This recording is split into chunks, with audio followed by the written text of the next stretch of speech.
யாருப்பா இந்த கடவுள்? கடவுள்னா எல்லா இடத்துலயும் இருப்பாரு, தூண்லயும் இருப்பாரு, துரும்புல இருப்பாரு அப்படின்வாங்க. அப்ப எல்லா இடத்துல இருக்காருன்னா ஏன் வந்து நம்ம கண்ணுக்கு தெரியல?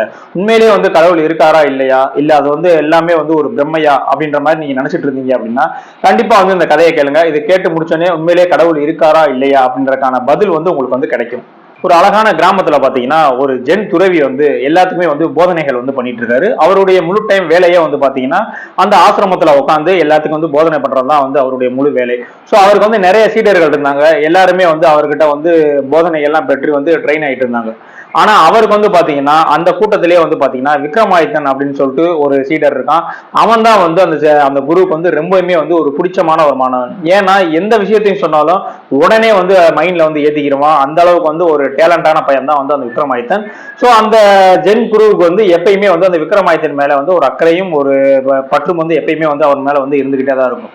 ஒரு நாள் வந்து இந்த குரு வந்து அந்த விக்ரமாதித்தனை கூப்பிட்டு, இங்க பாருப்பா, நீ வந்து என்கிட்ட என்னென்ன வித்தையெல்லாம் கத்துக்கணுமோ எல்லாமே வந்து நான் வந்து உனக்கு சொல்லி கொடுத்துட்டேன். இப்ப நீயே வந்து ஒரு குருக்கான லெவலுக்கு வந்து நீ வந்து வந்துட்ட. சோ இனிமேல் வந்து நீ என்கிட்ட இருக்கணும்ன்ற அவசியம் இல்லை. நீ என்னை விட்டு போயிடலாம்.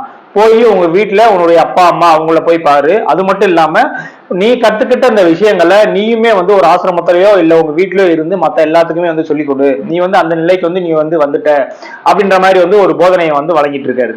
வழங்கிட்டு என்ன சொல்றாரு அப்படின்னா, சரி ஓகே, இன்னைக்கு வந்து நீ வந்து இங்க இருந்து போற. நீ போறதுக்கு முன்னாடியே கடைசியா எனக்கு வந்து ஒரு வேலை மட்டும் செஞ்சுட்டு போ. ஒண்ணு இல்ல, இங்க இருந்து பக்கத்துல அந்த காடை தாண்டின அப்படின்னா ஒரு ஆசிரமம் இருக்கும். அங்க வந்து ஒரு துறவி இருப்பாரு.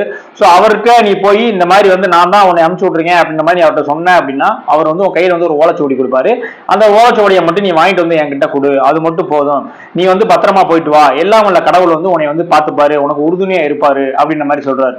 உடனே வந்து அந்த விக்ரமாதித்தன் என்ன கேட்கிறேன் அப்படின்னா, குருவே பொறுங்க, நீங்க எனக்கு எல்லா வித்தையுமே வந்து கத்துக் கொடுத்துருக்கீங்க, எல்லா போதனையுமே வந்து எனக்கு நீங்க சொல்லி கொடுத்துருக்கீங்க, அதெல்லாம் சரிதான். இந்த எல்லாம் வல்ல கடவுள் வந்து உன்னை பாத்துப்பாரு அப்படின்ற மாதிரி சொன்னீங்கல்ல, உண்மையிலேயே வந்து அந்த கடவுள் வந்து பாத்துப்பாரா என்ன? உண்மையிலேயே அந்த கடவுள் இருக்காரா? இருக்காருன்னா அவர் எங்க இருக்காரு? அவரையே இப்ப வரைக்கும் நான் பார்க்கவே இல்லை. அவர் எப்படி இருப்பாரு? இதெல்லாம் நீங்க வந்து எனக்கு வந்து சொல்லவே இல்லை. அப்ப நீங்க வந்து எனக்கு வந்து கரெக்டான முறையில வந்து நீங்க வந்து எனக்கு போதனைகள் வழங்கலையா அப்படின்ற மாதிரி வந்து அந்த விக்ரமாதித்தன் கேட்கிறான். உடனே கேட்டோடனே வந்து அந்த ஜென் குரு என்ன பண்றாருன்னா சிரிச்சுக்கிட்டேவும், நீ போய் வந்து இந்த ஓலைச்சுவடியை வந்து வாங்கிட்டு வா. நீ போய் அதை வாங்கிட்டு வரும்போது வந்து உண்மையிலே வந்து யார் கடவுள், அந்த கடவுள் எங்க இருக்காரு, அந்த கடவுள் எப்படி இருப்பாரு அப்படின்ற மாதிரியான எல்லா விஷயங்களுக்கான ஒரு பதில் வந்து உனக்கு கிடைக்கும் அப்படின்ற மாதிரி சொல்லி அந்த பையனை வந்து அமுச்சு விட்டுறாரு. அந்த பையனும் அந்த காட்டை கடந்து அந்த ஆசிரமத்துக்கு வந்து நடந்து வந்து போய்கிட்டே இருக்காரு. ஸோ போயிட்டே இருக்கும்போது வந்து பாத்தீங்கன்னா அந்த காட்டுக்குள்ள வந்து பாத்தீங்கன்னா ஒரு ரொம்ப வயசான ஒரு முதியவர், ஒரு 70-80 வயசான ஒரு முதியவர் வந்து பாத்தீங்கன்னா அந்த காட்டுக்குள்ள ஏதோ ஒரு செடியை வந்து தேடிக்கிட்டே இருக்காரு. ஸோ அதை வந்து இந்த விக்ரமாதித்தன் வந்து ஓரமா நின்று பாத்துக்கிட்டே இருக்கான். பாத்துக்கிட்டே இருந்தோடனே அந்த அந்த வயதான கிழவர் வந்து ஒரு செடியை வந்து கண்டுபிடிச்சு அந்த செடியை வந்து பிடுங்கி அதனுடைய இலைகள்லாம் வந்து தனித்தனியா வந்து பிச்சு தன்னுடைய பையில வந்து போட்டுக்கிறாரு. ஸோ இதை பார்த்தோன்னே வந்து விக்ரமாதித்தனுக்கு வந்து ஒரு மாதிரி வந்து என்ன ஒரு மாதிரி வினோதமா இருக்கு, ஏன் பர்டிகுலரா அந்த செடியை மட்டும் எடுத்து அவர் வந்து பாக்கெட்டுக்குள்ள போட்டாரு அப்படின்ற மாதிரியான ஒரு டவுட் வந்துருச்சு. உடனே ஒரு நேரா போய், இங்க பாருங்க, நீ ஏன் இந்த செடியை மட்டும் எடுத்து உங்களோட பாக்கெட்டுக்குள்ள போட்டீங்க அப்படின்ற மாதிரி வந்து விக்ரமாதித்தன் கேட்டோன்னே அந்த முதியவர் சொல்றாரு, இல்லப்பா, இந்த இலை வந்து மிகவும் வந்து மூலிகை சக்தி வாய்ந்த இலை. இந்த இலை இருந்துச்சு அப்படின்னா இதனுடைய சாரை வந்து கசக்கி எடுத்து எந்த நோய்க்கு வேணா கொடுக்கலாம், உடனே வந்து சரியாயிடும். அதுவும் மெயினா வந்து பாத்தீங்கன்னா ஏதாவது ஒரு பாம்பு கடி அந்த மாதிரி எல்லாம் இருந்துச்சு அப்படின்னா இந்த சாரை கொடுத்தீங்க அப்படின்னா அடுத்த செகண்ட் வந்து மொத்த விஷமுமே வந்து இறங்கிடும், ஆளையும் வந்து காப்பாத்திடலாம். அந்த அளவுக்கு வந்து ஒரு பவர்ஃபுல்லான ஒரு இலை தான் இது அப்படின்னு சொல்லிட்டு கொஞ்சம் இலையை வந்து பிச்சு அவருடைய கையிலேயே வந்து கொடுத்து விடுறாரு. அந்த கிழவர் விக்ரமாதித்தன் கையிலேயே வந்து கொடுத்துட்டாரு. இந்தப்பா நீ வச்சுக்கோ, ஏன்னா காட்டுக்குள்ளதான் போற, இங்க பாம்பு அது இதுலாம் நிறைய தெரியும், ஸோ சேஃப்டிக்கு நீ இதை கையில வச்சுக்கோ அப்படின்ற மாதிரி வந்து அந்த முதியவர் வந்து அந்த விக்ரமாதித்தன் அந்த இலையை வந்து கொடுத்துட்டாரு. உடனே வந்து விக்ரமாதித்தன் என்ன சொல்றான் அப்படின்னா, ஓகேங்க, ரொம்ப நன்றி. அது மட்டும் இல்ல, நான் வந்து ரொம்ப தூரம் வந்து இந்த காட்டுக்குள்ளேயே வந்து நடந்து வந்துகிட்டே இருக்கேன். எனக்கு வந்து ரொம்பவுமே வந்து ஒரு தண்ணி தாகமா எடுத்துக்கிட்டே இருக்கு. இந்த காட்டுக்குள்ள எங்க தண்ணி கிடைக்கும்ன்றது எனக்கு தெரியல, நீங்க சொல்றீங்களா அப்படின்ற மாதிரி கேட்கிறாரு. உடனே வந்து அந்த கிழவர் என்ன சொல்றாரு அப்படின்னா, இந்த வலதுபுறமா கொஞ்சம் தூரம் போனேன் அப்படின்னா வந்து ஒரு சின்ன குளம் மாதிரி இருக்கும், அந்த குளத்துல போய் நீ வந்து இலைப்பாரிக்கோ, தண்ணி குடிச்சுக்கோ அப்படின்ற மாதிரி சொல்றாரு. உடனே இவனுக்கு வந்து சந்தோஷமாயிட்டு இவன் நேரா போய் அந்த குளத்தை பாக்குறான். குளத்தை பார்த்தோன்னே அப்பா அடி தண்ணி கிடைச்சிருச்சுப்பான்னு, ஏன்னா அவ்வளவு தூரம் வெயில்ல காட்டுல நடந்து வந்திருக்கனால அந்த தண்ணி கிடைச்சோடனே வந்து தண்ணியை போய் வேகமா வந்து அப்படியே குடிக்கிறான். கிட்டத்தட்ட ஒரு 1 லிட்டர் 2 லிட்டர் தண்ணியை வந்து கண்டினியூஸா ஒரே டேக்லயே குடிச்சிருப்பான். அவ்வளவு தண்ணி வந்து குடிச்சிட்டான். குடிச்சு முடிச்சுட்டு திரும்ப வந்து கொஞ்சம் தூரம் நடக்கிறான். அப்புறம் கையில அந்த பை இதுல எல்லாம் வந்து சாப்பாடு கொஞ்சம் கொண்டு வந்திருக்கான். ஸோ அதெல்லாம் வந்து கொஞ்சம் தூரம் வந்து நல்லா சாப்பிட ஆரம்பிச்சிட்டான். ஸோ அந்த சமயம் வந்து பாத்தீங்கன்னா அப்படியே இடியும் மின்னலுமா வந்து மழை வந்து வரப்போகுது. ஸோ அந்த மாதிரி வந்து ஒரு சுச்சுவேஷன் வந்து அந்த இடத்துல இருக்கு. இவனுக்குன்னா அந்த காட்டுக்குள்ள இப்ப எங்க போய் வந்து நம்ம வந்து ஒளியிறது, இந்த பொட்டல் காட்டுக்குள்ள எங்க போய் நம்ம வந்து மறைஞ்சு இருக்கிறது அப்படின்னு யோசிச்சுக்கிட்டு அப்படியே ஒரு மாதிரியான பயத்துல வந்து அங்கே இங்குமா வந்து அப்படியே கொஞ்சம் வேகமா போய்கிட்டே இருக்கான். மழை அடிச்சு பேய ஆரம்பிச்சிருச்சு. மழை அடிச்சு பேய ஆரம்பிக்கும் போது வந்து அவனுடைய இடதுபுறத்துல வந்து லைட்டா திரும்பி பார்க்கறான். அந்த இடத்துல வந்து ஒரு மணிமண்டபம் மாதிரி தெரியுது. யாராவே இந்த காட்டுக்குள்ள போய் ஒரு மணிமண்டபம் கட்டி வச்சிருக்காங்க அப்படின்னு சொல்லிட்டு வேகமா போய் அந்த காட்டுக்குள்ள அந்த மண்டபத்துக்குள்ள போய் உட்காந்துக்கிறான். ரொம்ப நேரம் ஆகியும் அந்த மழை நிக்கவே இல்லை. அவன் அந்த குடியிலேயே தான் வந்து அந்த மணிமண்டபத்திலேயே தான் வந்து தங்கி அங்கேயே தான் வந்து ரெஸ்ட் எடுத்துக்கிட்டே இருக்கான். சரி தூங்குவோம் அப்படின்னு சொல்லிட்டு கொஞ்ச நேரம் அப்படியே கண் அசறான். கண் அசரும் போது பாத்தீங்கன்னா திடீர்னு பாத்தீங்கன்னா அவனுடைய காலில் வந்து ஏதோ வந்து ஊறுற மாதிரி இருந்திருக்கு. டக்குன்னு எந்திரிச்சு என்னடா ஏதுன்னு பார்த்துட்டா ஒரு எலி வந்து அவனுடைய காலை வந்து பறண்டிட்டு அப்படியே வந்து ஓடுது. உடனே அடுத்த செகண்டே வந்து அந்த எலியை துரத்திட்டு ஓடுறான். அந்த மணிமண்டபத்துல இருந்து எந்திரிச்சு அந்த எலியை துரத்திட்டு ஓடினால ஓடுன அடுத்த நிமிஷமே வந்து பாத்தீங்கன்னா அந்த மணிமண்டபம் டோட்டலா வந்து டக்குன்னு இடிஞ்சு அப்படியே வந்து கீழே விழுகுது. ஐயோயோ அப்படின்ற மாதிரி வந்து அவன் மனசுல வந்து பட்டுச்சு. நல்ல வேலை இந்த எலி இல்லைன்னா இந்நேரம் வந்து நம்ம செத்து போயிருப்போம், இது மொத்தமா இடிஞ்சு நம்ம மேல விழுந்திருக்கும் அப்படின்னு நினைச்சிட்டு அப்பாடி மனசுக்கு சந்தோஷமா இருக்குப்பா அப்படின்னு நினைச்சிட்டு திரும்ப அவனுடைய பயணத்தை வந்து தொடர்ந்து போய்கிட்டே இருக்கான். தொடர்ந்து போயிட்டே இருக்கும்போது பாத்தீங்கன்னா ஆப்போசிட்ல ஒரு மரம் தெரியுது. அந்த மரத்துல வந்து பாத்தீங்கன்னா ஒரு குதிரை வந்து கட்டப்பட்டிருக்கு. அந்த குதிரையினுடைய பக்கத்துல வந்து பாத்தீங்கன்னா ஒரு பாக்குறதுக்கு ஒரு மந்திரி இளவரசர் மாதிரியான ஒரு தோற்றத்துல வந்து ஒரு ஆள் வந்து படுத்து கிடக்காரு. சரி அவர் ஏதோ ரெஸ்ட் எடுக்கிறாரு போல அப்படின்ற மாதிரி தான் விக்ரமாதித்தன் நினைச்சிருக்கான். ஆனா அப்புறம் தான் தெரியுது அவர் வந்து ஒரு வலியால வந்து துடிச்சிட்டு இருக்காரு. என்னடா அவரு வலியால துடிச்சிட்டு இருக்காரு, என்னடா ஏதுடான்னு சொல்லிட்டு இவர் வேகமா போய் விக்ரமாதித்தன் பார்க்கலாம். அவருடைய காலில் வந்து பாத்தீங்கன்னா பாம்பு வந்து கடிச்சிருக்கு. ஸோ இவர் வந்து என்ன கிட்டத்தட்ட ஒரு 5-6 நிமிஷத்துல வந்து சாக கிடக்கிறாப்புல.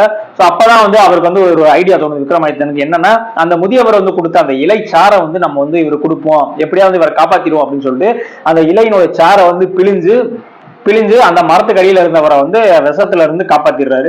காப்பாத்தினவனே வந்து அந்த ஆள் வந்து சொல்றான், எப்பா நீ வந்து என் உயிரே காப்பாத்திட்ட, நான் யாரும் தெரியுமா, இந்த நாட்டினுடைய இளவரசன் தான் நானு. இந்த காட்டுக்கு நானா தனியா வேட்டையாடி வந்தேன், ஒரு பாம்பு தீண்டியதால இந்த மாதிரி ஆயிட்டேன், என்னுடைய உயிரையே வந்து நீ காப்பாத்திருக்க, உனக்கு வந்து நான் ஒரு பெரும் பேரு புகழ் வந்து நான் உனக்கு வந்து தரப்போறேன், உனக்கு என்ன வேணும், என்ன பதவி வேணும், என்ன சொத்து வேணும், என்ன செல்வம் வேணும், எல்லாமே வந்து நான் வந்து உனக்கு தாரேன் அப்படின்ற மாதிரி வந்து அந்த இளைஞர் வந்து சொல்றான். அந்த இளவரசர் வந்து சொல்றாரு விக்ரமாதித்தன். உடனே விக்ரமாதித்தன், உங்களுடைய கருணை எல்லாத்துக்குமே வந்து நன்றி, ஏன்னா நான் உங்களை காப்பாத்திருக்கேன், அதனால வந்து எனக்கு நீங்க வந்து இவ்வளவு பண்றேன்னு சொல்றீங்க, இருந்தாலும் என்னுடைய குரு வந்து எனக்கு ஒரு வேலை வந்து கொடுத்திருக்காரு, அந்த வேலையை நான் கம்ப்ளீட் பண்ணிட்டு கண்டிப்பா வந்து நான் வந்து உங்களை அரண்மனையில வந்து பாக்குறேன் அப்படின்ற மாதிரி வந்து சொல்லிட்டு நம்ம விக்ரமாதித்தன் வந்து அந்த குரு சொன்ன வேலையை வந்து அவர் எப்பயும் போல வந்து நடைய கட்டிட்டாப்ல. கடைசியா தன்னுடைய குரு சொன்ன அந்த ஆசிரமம் வந்துருச்சு. அந்த ஆசிரமத்துக்கு போனோடனே வந்து இந்த மாதிரி சொல்றான் விக்ரமாதித்தன், நான் வந்து என்னுடைய குரு அனுப்பிச்சு வச்சாரு அப்படின்னு உங்களை சொல்ல சொன்னாரு அப்படின்ற மாதிரி சொல்றான். சொன்னோடனே அப்படியாப்பா, ஓ அவர் அனுப்பிச்ச ஆளா நீ, இந்த பொருள் வெயிட் பண்ணு அப்படின்னு சொல்லிட்டு உள்ள இருந்து வந்து ஒரு ஓலைச்சுவடியை வந்து எடுத்து வந்து கையில கொடுக்குறாரு. கையில கொடுத்தோடனே அதை வாங்கிட்டு திரும்ப காடு எல்லாத்தையுமே கடந்து தன்னுடைய குருவான அவர்கிட்டயே போய், இந்தாங்கய்யா நான் உங்களுடைய ஓலைச்சுவடியை வந்து கொடுத்துட்டேன், நீங்க சொன்ன வேலையை வந்து நான் கம்ப்ளீட்டா வந்து முடிச்சுட்டேன் அப்படின்ற மாதிரி வந்து சொல்றாரு. சொல்லி முடிச்சோடனே வந்து அந்த குருவுக்கு வந்து தன்னுடைய ஞான திருஷ்டி கண்ணால வந்து எல்லாத்தையுமே பார்த்துட்டாரு, என்னென்ன நடக்குது காட்டுக்குள்ள என்னென்னலாம் பண்ணா அப்படின்ற மாதிரி எல்லா விஷயமே வந்து தெரிஞ்சிருச்சு. தெரிஞ்சுட்டு ஒரு மாதிரி சிரிச்சுக்கிட்டே வந்து இப்ப வந்து விக்ரமாதித்தன் வந்து அந்த குரு வந்து சொல்றாரு, நீ அடிக்கடி என்கிட்ட கேட்டியே, இப்ப கடைசியா கூட என்கிட்ட ஒரு வார்த்தை கேட்டியே, யாருங்க கடவுள், கடவுள் வந்து கூட வந்து உதவுவாரு அப்படின்னு சொன்னீங்க, அப்ப அந்த கடவுள் என் கண்ணுக்கு தெரியும்ல, யாருக்குமே கண்ணுக்கு தெரியலையே அப்படின்ற மாதிரியான ஒரு விஷயம்லாம் கேட்டல. இப்ப சொல்றேன், நீ வந்து காட்டுக்குள்ள வந்து போயிட்டு இருந்தல, அப்ப வந்து ஒரு எலி வந்து உன் காலை பரண்டி உன்னை வந்து அந்த இடத்துல தப்பிக்க வச்சுச்சுல, அந்த எலி தான் வந்து உன்னுடைய கடவுள். அது மட்டும் இல்ல, நீ வந்து ரொம்ப தாகமா இருந்த, தண்ணி குடிக்க முடியாம நாக்கெல்லாம் வறட்சியா இருந்தல, அப்ப அந்த இடத்துல ஒரு குளம் வெட்டி வச்சிருந்தான் பாத்தியா, அவன் தான் வந்து கடவுள். அது மட்டும் கிடையாது, நீ அவ்வளவு இடி மின்னல் மலையில அந்த காட்டுக்குள்ள ஒருத்த வந்து மணிமண்டபம் கட்டியிருந்தான் பாத்தியலா, அவன் தான் வந்து கடவுள். ஒருத்த வந்து பாம்பு கடிச்சு சாகும் தருவாயில இருக்கும்போது அவனுக்கு போய் நீ வந்து அந்த விஷம் முறிக்கிற இலையெல்லாம் கொடுத்து அவன் வந்து உயிரோட வந்து மீட்டெடுத்தல, சோ அவனுக்கு நீ தான் வந்து கடவுள். அது மட்டும் இல்லாம நீ அந்த மாதிரி உயிரை காப்பாற்றணும், அடுத்த நிமிஷமே வந்து உனக்கு வந்து ஒரு பெரும் பதவி செல்வம் எல்லாம் தாரேன்னு சொல்லலாம் அந்த இளவரசன், சோ அந்த இளவரசன் தான் வந்து உனக்கு கடவுள். இப்ப புரியுதா யார் கடவுள், எங்க இருக்காரு கடவுள், எது கடவுள் அப்படின்றது புரியுதா? சோ இங்க கடவுள்ன்றது டைரக்டா வந்து உனக்கு நேர்ல வருவாரு அப்படின்லாம் கிடையாது. உன்னுடைய கஷ்டங்களையும் சிரமங்களையும் புரிஞ்சுக்கிட்டு உனக்கு யாரெல்லாம் வந்து உதவி பண்றாங்களோ அவங்க எல்லாருமே வந்து கடவுள் தான். இங்க நீயுமே வந்து கடவுள் தான். நீ கடவுள் எங்க இருக்காங்கன்னு நீ தேடாம நீயே வந்து கடவுளா மாறு. யாரெல்லாம் கஷ்டப்படுறாங்களோ அவங்களுக்கு எல்லாம் போய் நீ உதவி செய்ய, அவங்க எல்லாத்துக்குமே வந்து நீ வந்து கடவுளா தான் தெரியுவ. இப்ப உனக்கு எப்படி அந்த எலி கடவுளா தெரிஞ்சிச்சு, அந்த குளம் கடவுளா தெரிஞ்சிச்சு, அந்த மண்டபம் கட்டி வச்சவர் கடவுளா தெரிஞ்சாரு, இந்த மாதிரி கடவுளா தெரிஞ்சாங்கல்ல. இது மாதிரி ஒவ்வொரு ஆளுகளுக்குமே வந்து அவங்கவுங்க கஷ்டத்துக்கு ஏற்ப ஒரு பலன்களும் அந்த கஷ்டத்தை தீர்க்கக்கூடிய ஒரு ஆட்களும் வந்து கடவுள் வந்து அனுப்பிச்சுக்கிட்டே தான் இருக்காரு. சோ அவங்க தான் கடவுள். சோ கடவுள் வந்து நேர்லலாம் வந்து உனக்கு வந்து காட்சி தர மாட்டாரு. இதுல இருந்து நீ என்ன புரிஞ்சுக்கிற அப்படின்னா, நீ கடவுளை தேடுறதை விட நீயே வந்து கடவுளா மாறு.